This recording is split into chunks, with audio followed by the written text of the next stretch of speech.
শুক্রবার সকালে supreme court আইনজীবী সমিতি মিলনায়তনে খালেদা জিয়া তৃতীয় বিশ্বের কণ্ঠস্বর গ্রন্থের পাঠ উন্মোচন করেন বিএনপির শীর্ষ নেতারা। অনুষ্ঠানে দেয়া বক্তব্যে নেতারা অভিযোগ করেন, রাজনৈতিক উদ্দেশ্যেই বেগম জিয়াকে কারাগারে রাখা হয়েছে। আজকে একটা অস্বাভাবিক অবস্থায় দেশ চলছে।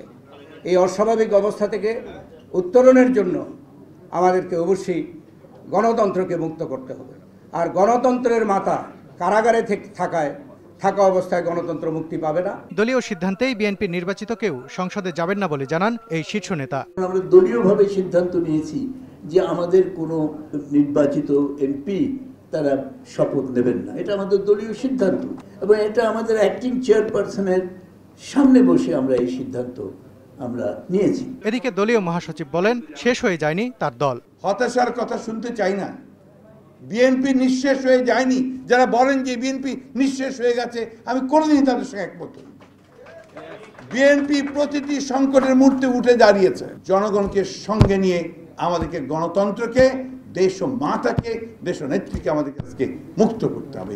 নেতাকর্মী ও সমর্থকদের হতাশা ঝেড়ে ফেলারও তাগিদ দেন মির্জা ফখরুল। সালাউদ্দিন সুমন, সময় সংবাদ, ঢাকা।